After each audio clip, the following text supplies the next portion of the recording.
We see the viral videos, the sold-out concerts, the finished product, the big Latin music star in all their glory. But I want to know, who are they really? Where did their story start?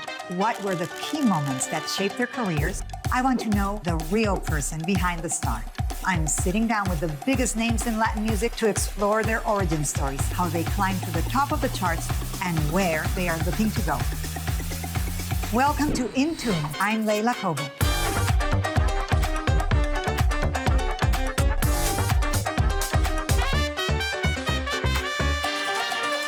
Hey, mi gente, yo soy Manuel Turizo. Soy yo, Thalía. This is Jacob. My name is Mike Towers. Yo, it's your boy, Armando Leal. I'm Eva Luna Montaner. Hi, I'm Chayanne, and you're watching In Tune with my friend Leila Cobo.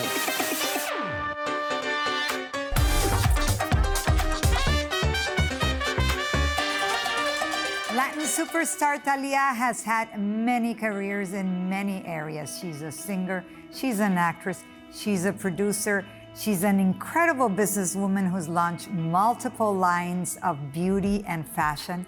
And she's also a mom, and she's here with us in Reach TV on the eve of the launch of her new project, Mixtape, El Soundtrack de Mi Vida. Mixtape, the soundtrack of my life. Welcome to Reach TV. I am so happy. I'm so happy, mi Leila Hermosa. The only thing that we forgot to say in this wonderful introduction is also friend. Because all these years that you and me been spending together through this crazy career, right? But we're still here and happy and creating dreams, landing dreams. Creating dreams. I love that line. I wanted to ask you, si te estuviera conociendo por primera vez, if I were meeting you for the very first time, I knew nothing of you, you would say, hi, I'm Thalía. I am a everything. Okay, I think an entertainer, you know, because I am an actress, I'm a singer, producer, writer. I love to support causes. I have my business, you know, the Thalía Sodi collection that goes through home, jewelry, shoes, books, everything. So it's like a fan, like a lot of facets in one diamond. So I think it's just, I like to entertain, I like to share happiness, I like to share a positive attitude in life. Everything is so heavy sometimes. Life is really cruel and life is thick. So I want to be that light sparkle of hope, happiness, and you can achieve your dreams like I did, you know. Well, you know, you say life is heavy and thick, but every time I see you, whether in person or on your social media, you're like so bubbly. So do you wake up like this? Or do you wake up and you're like, oh my God, I want to stay in bed today? Okay, like you wake up, it's like, one more thing. But it's just like a mindset. It's just like knowing that every day brings the opportunity to reset the button and delete files of things that they don't belong to you anymore, or personalities that they don't reflect who you are right now, right? And I think every second brings the chance to delete people that you don't want in your life, right? Nice. Delete even owned aspects of your career like you don't like I don't like to sing this anymore. I want to try to sing that. Why not? Life is una. Are you one of these people that when something upsets you, borrón, you erase it and you keep moving, or are you one of these people que guarda rencores? No, you know what? I learned to dwell a little bit. It's You okay. do dwell a little bit. It's okay to feel sad about it. It's okay to cry about that. It's okay to be angry about it. But I give myself, let's say, like 1 full week, okay, of like this anger, this why, what I did this, what this happened, I can't believe, and then like, okay, yeah, that's it. Done, next, is over. Purged. Out of your life. I love that. I hope I'm never on the receiving end of that week. No. Pero it's important. Otherwise, I think the trauma is open. No, you have to like close that trauma, consolidate it, and throw it. It doesn't belong to you. And I think that applies to every aspect of what you do. You know, we're not the same people as we started. You know, I'm not the same Thalía from 1 year ago. I'm not the same Thalía from 1 month ago. Every day I evolve. I have something to discover, something to learn, somebody to meet. That is beautiful. That is a great part of life. Do you remember the very first song that you performed in public? like for an audience? I always was so like shy. I always was like super shy, and I'm still fighting that stage fright. Really? Yes, Okay. I'm still fighting that. But I was always like, you know, behind my mother. My mother was like, come on, try to do it. It's good. You sing. So I remember probably was like with my mother's friends and my sister's like girlfriends, and you know, it was my first audience, you know, on the little table with a little spoon and singing, and that's it. That started from there, and I loved it. And now you have this wonderful project que se llama Mixtape, el soundtrack de mi vida. Mixtape, the soundtrack of my life. Yes. So people can watch this project as a series on Paramount. Yes. And of course, they can listen to the music. And Yes. it's I love this project because you've taken these songs that you loved when you were growing up and you've redone them, but to my surprise anyway, and I think to many people's surprise, these songs are rock en español from like the 80s, right? Yeah, this is a super personal project. In fact, I think it's the most personal of all my projects.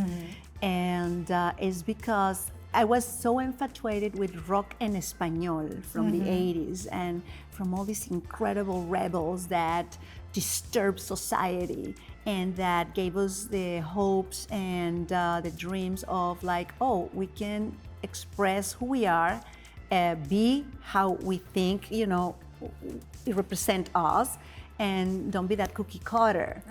And so to me, landing my passion and my love for these incredible songwriters and performers and musicians was a result of these 3 episodes with Paramount Plus called Mixtape, el soundtrack de mi vida. And is Thalía the fan chasing her heroes, her music idols. And so one of these is David Summers from Hombres G. Okay, I don't want to make you perform, pero just sing like the line so that everybody says, I remember that song. Llorando en mi habitación, todo se nubla a mi alrededor. Ella se fue con un niño pijo en un Ford Fiesta blanco y un jersey amarillo.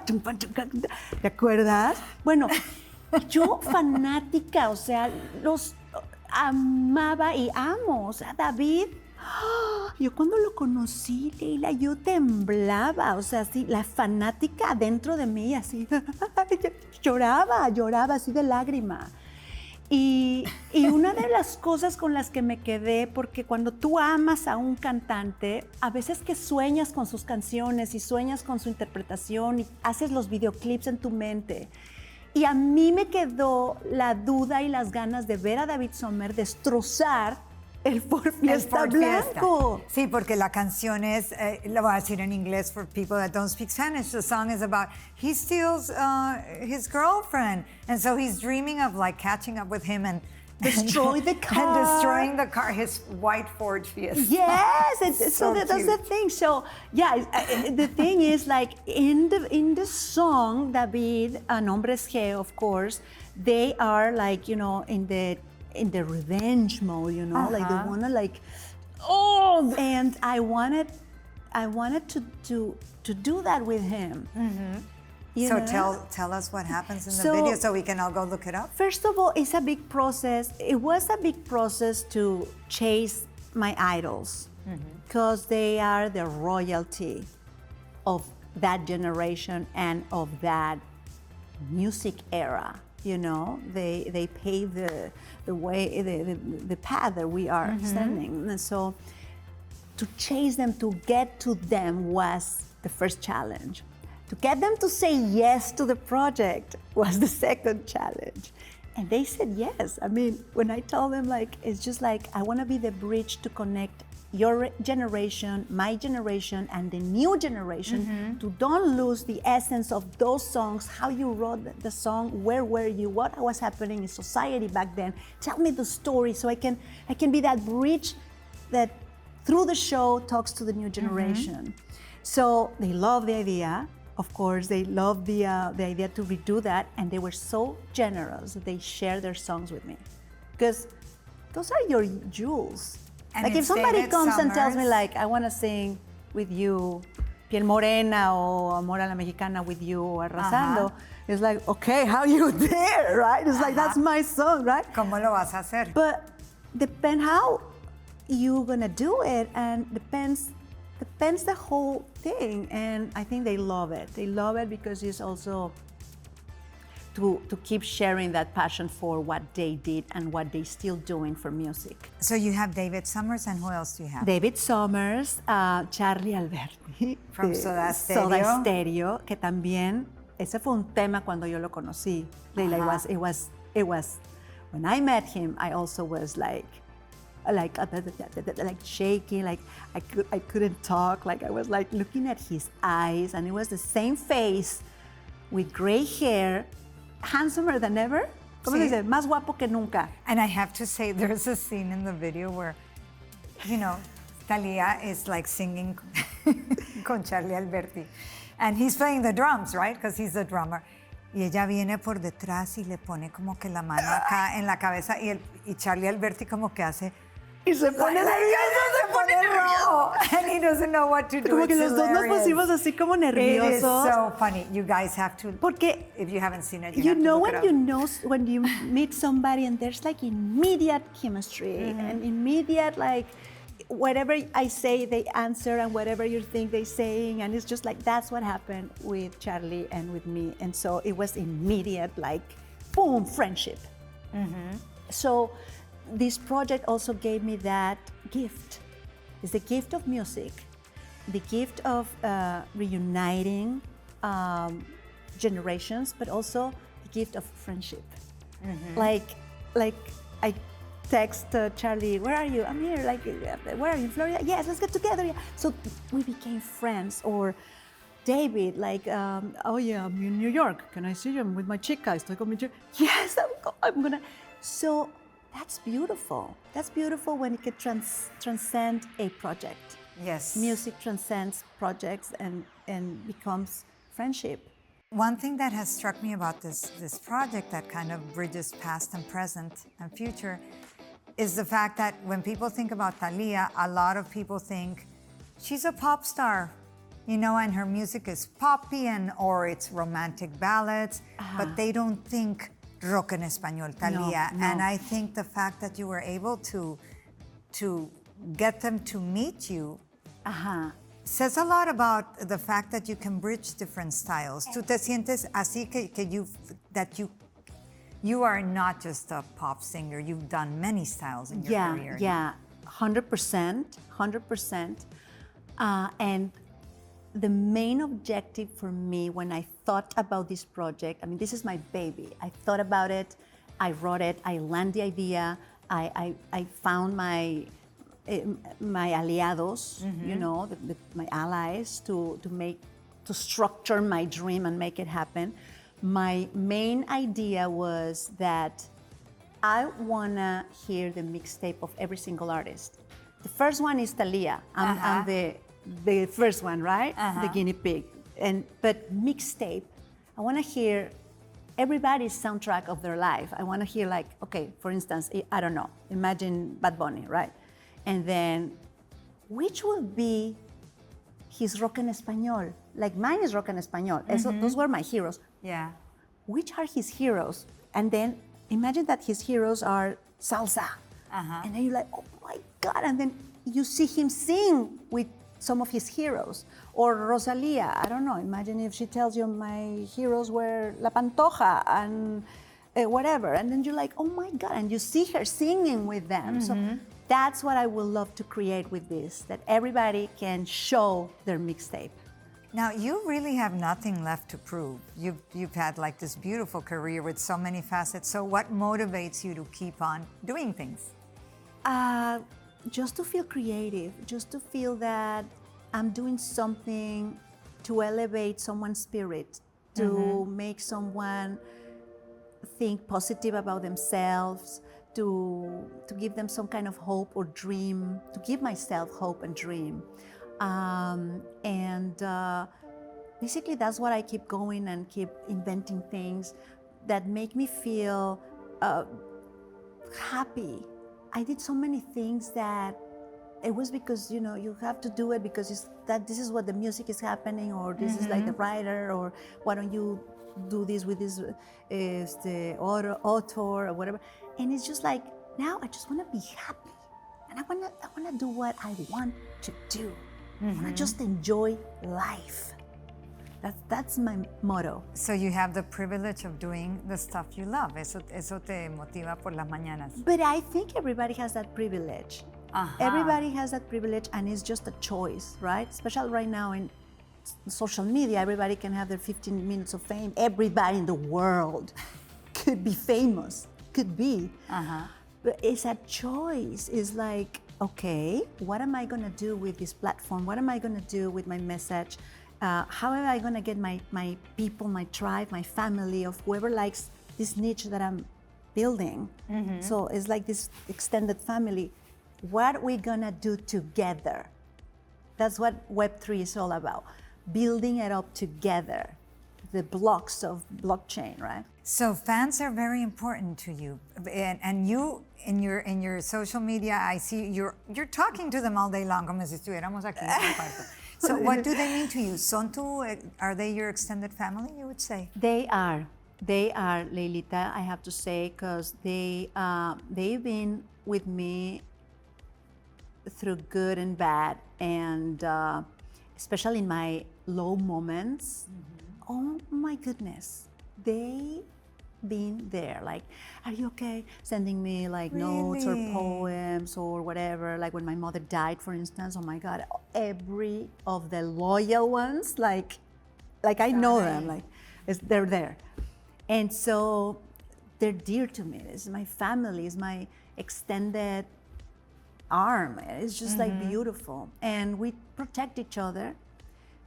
We take care of each other. In fact, some of my main core fans from different countries. One is a few of them that I work with them every day in my projects. Like, you have no idea. They're so involved with me in my projects. So one is in Greece. A couple of them are in Brazil. One is in New York. Another one is in Mexico. And they work for the Thalía dream, building the Thalía dream. It's not a fan that just give you like a like. No. What can we do to improve this? How can we make better numbers with that? It's very powerful. Now, you're a mom of 2 teenagers, which must be challenging on its own. So how has being a mom changed your art? Being a mom is amazing, but it sucks sometimes, right? Stuff. It is. You laugh because you agree, right? Otherwise, you will say, no, how you say Hijos that? míos, los amo. You know, it's because you get like that guiltiness all the time. Like if you're working, you feel like guilty that you're not there. If you're there, you feel like guilty that you're not working. It's like that FOMO or whatever, no? And but it's such an incredible privilege to be part of someone's evolution in life till they become independent, no? It's like they don't belong to me, but they will carry a little piece of me wherever they go in life. So I want them to carry the best piece of me. Now, if I'm gonna spend the day with you in, let's see, I'm gonna make it up, New York, which is where you live now. Where are you gonna take me? A day with Thalía. One of my dreams is to explore the best restaurants in New York, like a Michelin star. Okay. So I will cover the top 5 with you. I love it. Don't you like that And idea? then should we go work out? So Yeah, maybe. we go around, we go to Central Park. I love it. Well, it's been wonderful to have you here with us. Okay. And I am going to go back home and listen to more of Mixtape, el soundtrack de mi vida. Eso. Thalía, muchas gracias por Gracias, estar mi con Leila nosotros en preciosa. Rich TV. Gracias, Leila. Ha sido un placer. Besos a todos. Vayan y escuchen Mixtape, el soundtrack de mi vida.